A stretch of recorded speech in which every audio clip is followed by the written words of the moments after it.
पंजाब में इलेक्शन के लिए फंड्स के मामले पर हुकूमती ताखीर के हरबे जारी हैं और तौहीन अदालत की कार्रवाई से बचने के लिए रवायती होशियारी दिखाई जाने लगी। विफाकी काबीना ने गेंद कौमी असम्बली के कोर्ट में डाल दी। वजीर खजाना ने बिल ऐवान में पेश किया। स्पीकर ने ताखीरी हरबा ऑपरेशन मजीद एक कदम आगे बढ़ाते हुए बिल कायमा कमेटी को भिजवा दिया।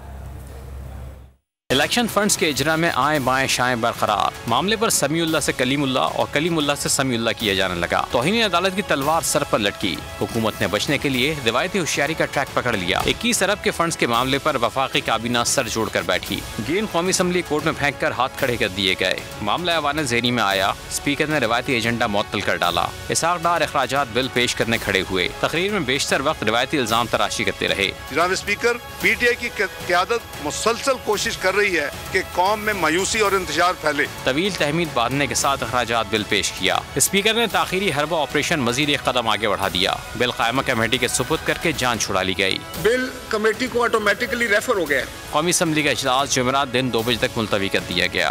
तो नजर आ रहा है सामने लिखा हुआ है जुल्म मिटने के लिए 2 चीजों से मिटेगा भाई। एक, अदल की कुर्सी पे जो लोग बैठते हैं ना, वो अदल के हिसाब से फैसले करने लगे। दूसरा, कौम निकल खड़ी उस जुल्म के खिलाफ, तो जुल्म खत्म हो जाएगा। या इन दोनों में से कोई एक चीज हो जाए या दोनों हो जाए। अगर 420 का मुकदमा था, उस वक्त अदलिया में जो लोग बैठे हुए केस देख रहे थे, वो पूछते ना यार चीट हुआ कौन है।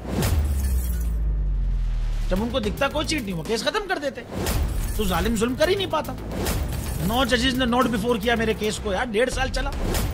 शख्सी जमानत का केस, सेम केस इस्लामाबाद में कर दिया। एक ही इल्जाम पे 2 केस हो नहीं सकते भाई।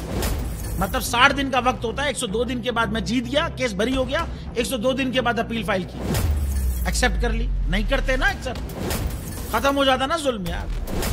भरी अदालत में मुझे बरी कर दिया, फिर पता नहीं क्या हुआ 2.5 घंटे बाद का नोट बिफोर।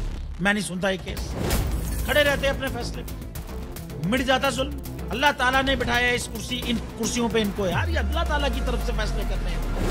तो या तो ये फैसले आएंगे, जुल्म मिट जाएगा, या कौम खड़ी हो जाएगी जुल्म के खिलाफ।